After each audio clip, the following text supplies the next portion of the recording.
In this video, I'm going to talk about hybridization. In hybridization, we're just looking into formation of hybrid orbitals.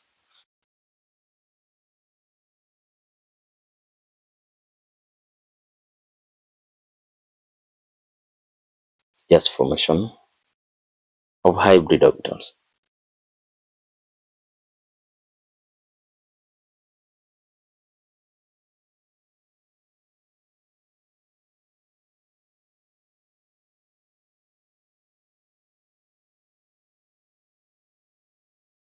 Now, for an atom to undergo a reaction, there must be formation of hybrid orbitals. And hybrid orbitals can be of many types. And we can have sp hybrid orbitals, or can have sp2 hybrid orbitals, and we can even have sp3 hybrid orbitals. Now, remember orbitals. The orbitals themselves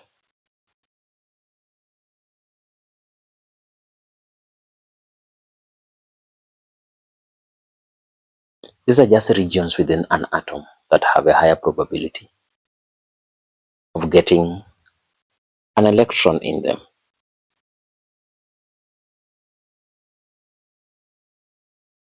Those are orbitals. So if they are having a higher probability of finding an orbital in them, there is no specific region where an orbital or an electron can be found. Now, to understand hybridization in depth, I'm going to use the most simple known element from the periodic table, carbon.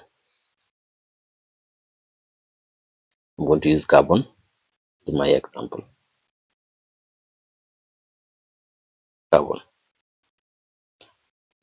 Carbon has atomic number 6 in the periodic table, with the old electronic configuration being 2 to 4.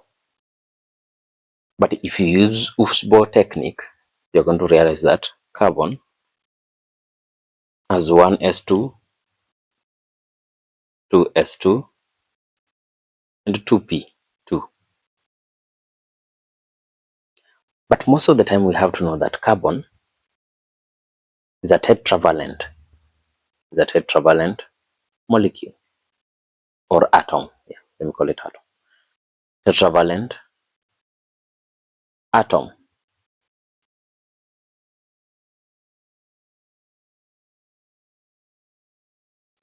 So if it is a tetravalent atom, it has a tendency of either gaining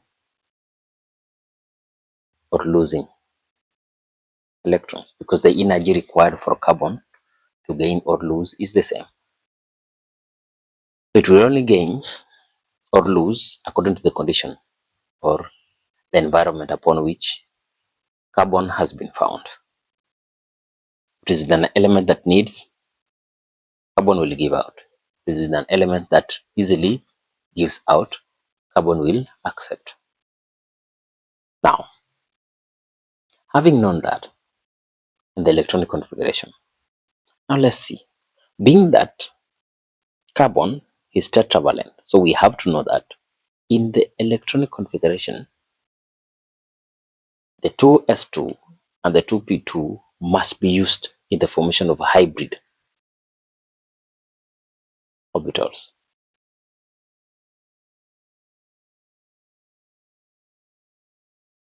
So if it is going to be used in the formation of hybrid orbitals, we are going to have a situation whereby now 4 electrons must be used. And if you're having 4 electrons, the first electron will be in the s. The second electron will be in the p. The third electron, the third electron will also be in the p. And the fourth one will still be in the p. because P has a capacity of 6. Now, we can unanimously say that carbon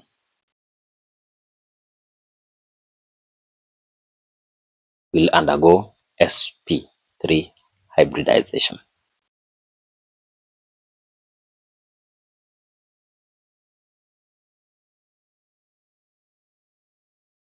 Now we must form four different hybrid orbitals, in which the first orbital will be the s, and we will have 3 more p orbitals. Now, in the sketch, in my sketch, I'm going to treat carbon in this way.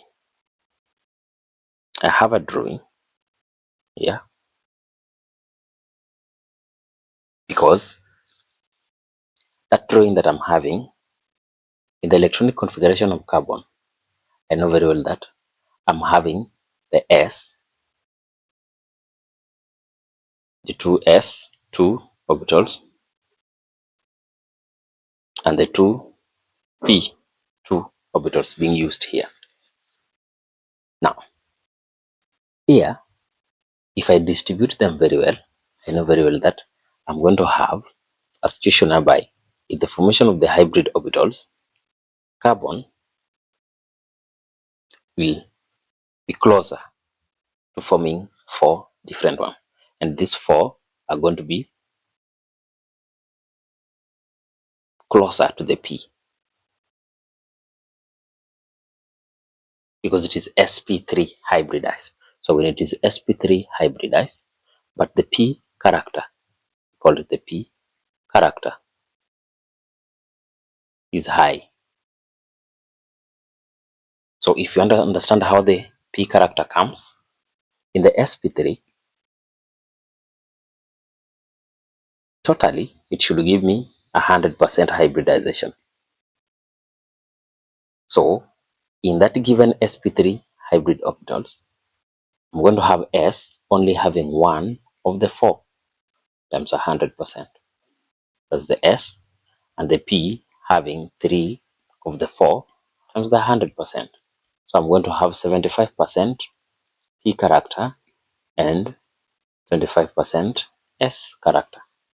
So when such happens, the hybrid orbitals will be closer to the p orbitals. So, meaning in the formation of the hybrid orbitals, I'm going to have them closer to p. I'm going to have them closer to p orbitals, because the p character in the hybridization of carbon is high. So that's why in the formation of the hybrid orbitals, I will have them closer to p orbitals. So in such a scenario, hybridization is necessary, and we really need to know what is happening at each and every stage. Now, having understood how the p character, the s character comes in, now if I start drawing it, I will have a situation whereby I'm going to have a situation whereby in my sketch,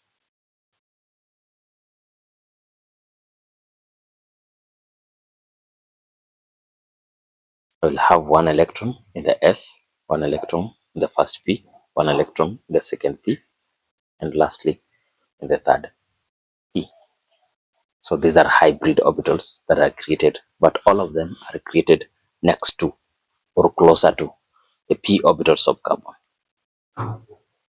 The p orbitals of carbon, because the p character is very high than the s orbitals in carbon, because the s character is very low. So that's something that as a chemist you should know. Now, it is these hybrid orbitals that are used in the formation of sigma bonds.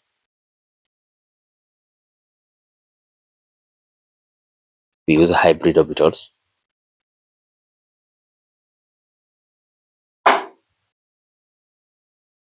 the formation of sigma bonds.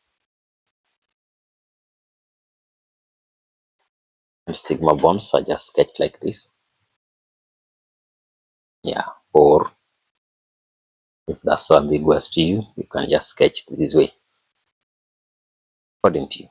Now, the unhybridized orbitals are used to make pi bonds. The ones which are unhybridized orbitals are the ones that are used to make sigma bond.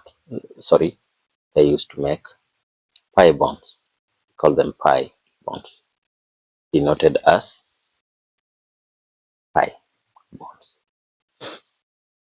So, most of the time in chemistry, you will see single bonds. You can have a single bond. For example, carbon and carbon. You can see a double bond.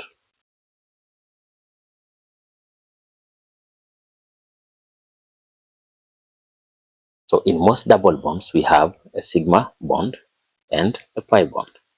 One must be sigma and one must be a pi. So in triple bonds, for example, if you now have carbon, for example, in alkynes, we can have one sigma and two. I'm going to have, sorry, let me write it well. In such scenario, I'll have one sigma and I'm going to have two. The remaining ones are going to be pi bonds. They're going to be pi. So we're going to have 2 pi like that. That one in cases where we have triple bonds. Now, that's what I had for you in the hybridization. So you really have to know that if an element is undergoing hybridization, what is the valency of that given element?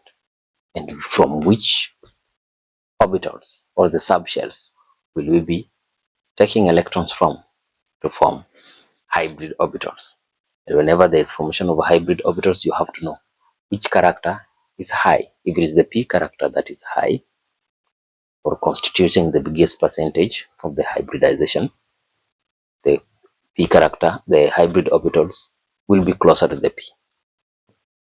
If it is closer to the s,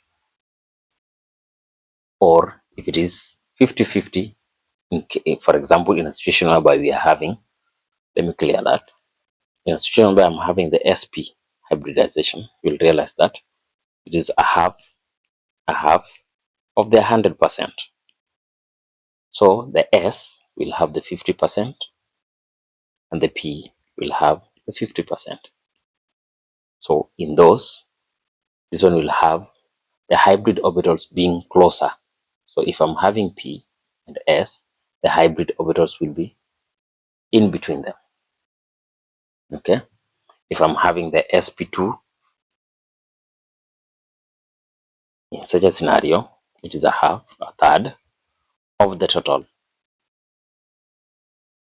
And the rest is going to be 2/3 of the total. So you realize that the S will take less of the space and the P will take higher or more of the percentage. So in sp2 hybridization, the hybrid orbitals will be closer to the p orbitals. So that's something that I wanted you to know, and thank you very much. Have a wonderful time.